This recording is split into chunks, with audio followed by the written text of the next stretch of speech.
कुछ साइंटिस्ट लल्लन और कालिया को धोखे से रॉकेट में बिठाकर मंगल ग्रह पर भेज देते हैं और उस रॉकेट के ऊपर एक चुड़ैल भी चिपकी हुई होती है। साइंटिस्ट भाई, हमारी ऑक्सीजन कुछ ही घंटों में खत्म होने वाली है। अब हम क्या करें? अब तो हम भी कुछ नहीं कर सकते लल्लन। तुम्हें मंगल ग्रह से वापस आने में कम से कम 6 महीने का वक्त लगेगा। अब तो तुम्हारा मरना तय है। लल्लन भाई, ये चुड़ैल पिछले 6 महीनों से बिना कुछ खाए पिए और बिना ऑक्सीजन के जिंदा है।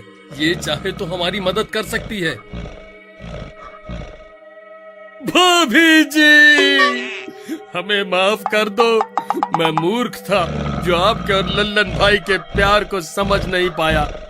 ये आपका राजा है और आप ही इसकी असली रानी हैं। आप इससे शादी कर लो और इसके साथ साथ मुझे भी भूत बना दो, नहीं तो हम मर जाएंगे। अरे कमबख्त कालिया, ये क्या बोल रहा है? ये चुड़ैल हमें भी अपना जैसा बना देगी। तो क्या हुआ भाई, कम से कम हमारी जान तो बच जाएगी। भूत बनने के बाद हमें खाने पीने और ऑक्सीजन की जरूरत नहीं पड़ेगी। जरा ये भी तो सोचो, भूत बनने में ही हमारी भलाई है। ठीक है, अगर तुम दोनों भी मेरी बिरादरी में शामिल होना चाहते हो तो मुझे भी खुशी होगी। मैं भी कई सालों से अकेले रह रहकर थक चुकी हूँ। तुम दोनों अभी बाहर आओ, मैं तुम्हें भी अपने जैसा बना दूंगी। फिर वह दोनों रॉकेट से बाहर निकल जाते हैं और चुड़ैल उन दोनों के हाथ पे काट कर उन्हें भी अपने जैसा बना देती है।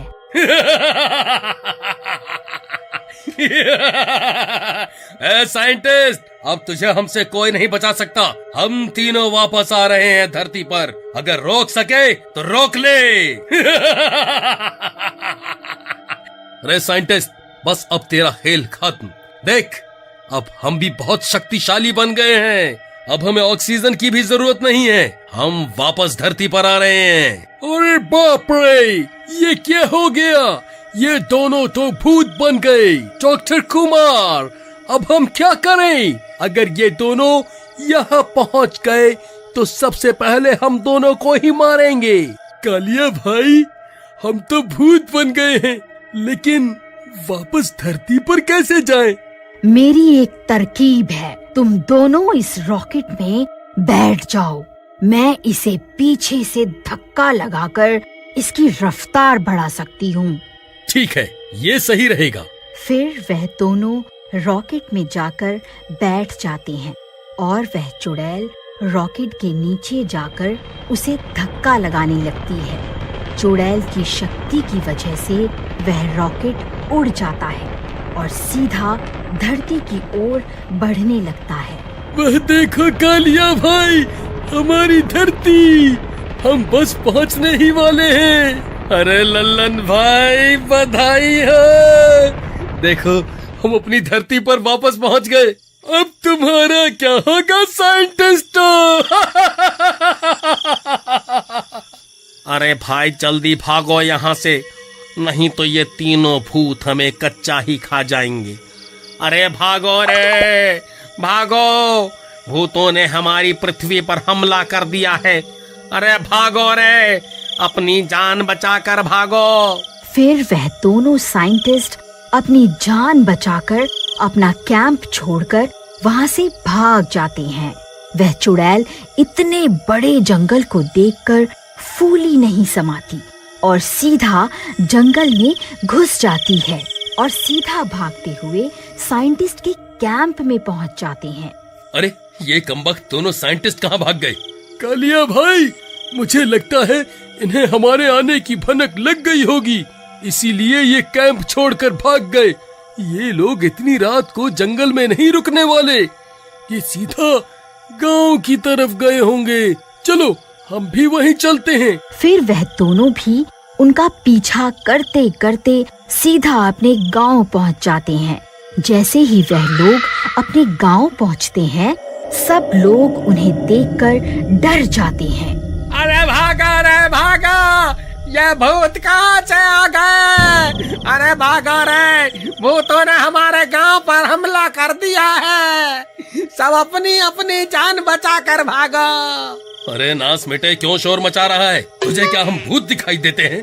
वह सही तो कह रहा है भाई, तुम इतनी जल्दी भूल गए क्या? अब हम कोई आम इंसान नहीं रहे, हम अब भूत बन चुके हैं, इसलिए सब लोग हमसे डर रहे हैं। अरे भाइयों, तुम्हें मुझसे डरने की जरूरत नहीं, मैं तो तुम्हारा कालिया ही हूँ, मुझसे मत डरो। कोई फायदा नहीं है भाई, ये लोग भूतों पर विश्वास नहीं करने वाले। तभी वह दोनों साइंटिस्ट गांव के मुखिया के पास पहुंचकर उसे भड़काने लगते हैं। देखो मुखिया जी, इस गांव पर 2 भूतों ने हमला कर दिया है, हम सब गांव वालों को मिलकर इनका सामना करना होगा, नहीं तो कोई नहीं बचेगा। आप सही कहते हैं रमेश, तुम कुछ गांव वालों को इकट्ठा करो, हमें अभी जाना होगा। फिर वह गांव वाले हाथों में मशाल और लाठियां लेकर कालिया और लल्लन पर हमला करने निकल पड़ते हैं। मारे मारे, इन्हें जिंदा नहीं छोड़ना, इन भूतों को सबक सिखा कर ही रहेंगे। अरे भाई कालिया, ये शोर कैसा है और ये लोग यूं भागे भागे हमारी तरफ क्यों आ रहे हैं? अरे बेवकूफ, हम 6 महीने बाद धरती पर वापस लौटे हैं, ये हमारे स्वागत के लिए आ रहे हैं।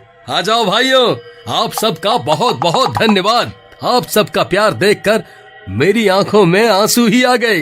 कालिया भाई, मुझे तो कुछ गड़बड़ लग रही है, इनके हाव भाव से नहीं लग रहा कि ये लोग हमारे स्वागत के लिए आ रहे हैं। फिर वह गांव वाले वहां पहुंचते ही, अरे मारे रे, ये बच्चे नहीं जाने चाहिए, इन भूतों को मजा चखा कर ही रहेंगे। मारो मारो, इन्हें जिंदा नहीं छोड़ना। अरे नास मिटो, हमें क्यों मार रहे हो? मुझे तो लगा था तुम हमारे स्वागत के लिए आ रहे हो। मर गए रे, अरे मर गए, मर गए।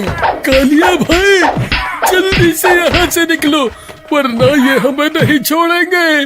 फिर वह दोनों वहाँ से भाग जाते हैं। अरे भागो रे भागो, अपनी जान बचाकर भागो। तभी दिन भी निकल जाता है, सूरज आकाश में निकल आता है। अरे भाई लल्लन, ये क्या हो रहा है? हम जलने क्यों लगे? भाई, अब हम भूत हैं, हम सूरज की रोशनी बर्दाश्त नहीं कर सकते हैं। वो देखो, सामने एक घर है, हम वहीं चलते हैं, चलो मेरे साथ।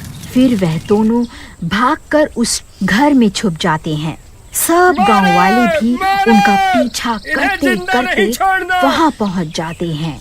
भाइयों, ये दोनों भूत इसी घर में छुपे हैं, चलो इन्हें आज जिंदा नहीं छोड़ना है। फिर वह सब गांव वाले उस घर के दरवाजे और खिड़कियों को लाठियों से तोड़ने लगते हैं। अरे मर गए रे लल्लन भाई, अब क्या करें? अब तो हम कहीं भाग के भी नहीं जा सकते, हमारे बाहर निकलते ही ये सूरज हमें जलाकर राख कर देगा, और अगर यहीं रुके तो ये लोग हमें मार डालेंगे। अरे भूतों, आज तुम नहीं बचने वाले, कहाँ छुप कर बैठ गए? अभी थोड़ी देर पहले तो बहुत धमकियां दे रहे थे, अब क्या हो गया? अब कहाँ छुप कर बैठ गए हो? हिम्मत है तो बाहर आकर दिखाओ। अरे कमबख्त साइंटिस्ट, ये सब तेरी वजह से ही हो रहा है। पहले हमें धोखे से मंगल पर भेज दिया और सब गांव वालों को हमारे खिलाफ भड़का दिया है। लल्लन भाई, मैं इसे जिंदा नहीं छोड़ने वाला, मैं अभी बाहर जा रहा हूँ इसे मजा चखाने।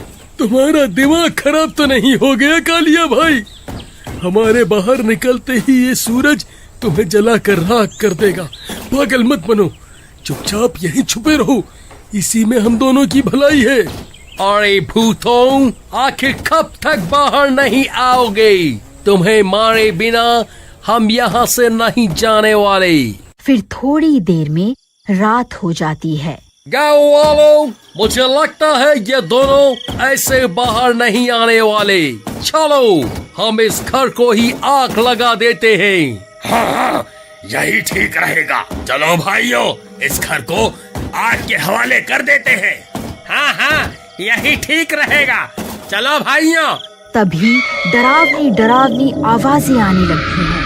सब गांव वाले वह आवाजें सुनकर बहुत डर जाते हैं, चेहरे की तो हवाइयां ही उड़ जाती हैं।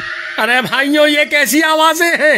अरे मर गए रे, ये तो किसी चुड़ैल की आवाजें लगती हैं। अरे कालिया भाई, ये गांव वालों को अचानक सांप क्यों सूंघ गया? जरा इनकी तरफ तो देखो, इन सबके चेहरे की तो हवाइयां ही उड़ गई हैं। तभी देखते ही देखते वह चुड़ैल वहाँ पहुँच जाती है।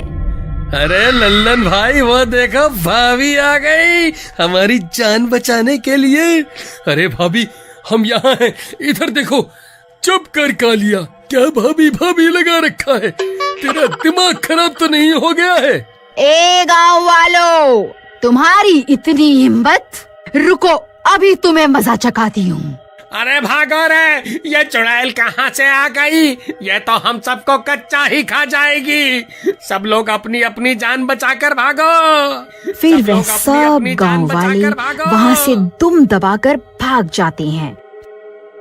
लल्लन भाई, मुझे लगता है ये गांव वाले सुबह होते ही फिर से हमारे ऊपर हमला करने आएंगे और सूरज की रोशनी में हम इनका मुकाबला नहीं कर पाएंगे। अगर आपको इस स्टोरी का अगला पार्ट देखना है तो प्लीज कमेंट में जरूर बताइए। इस स्टोरी के पिछले 2 पार्ट और भी हैं। अगर आप वो देखना चाहते हैं तो उनका लिंक डिस्क्रिप्शन में मिल जाएगा।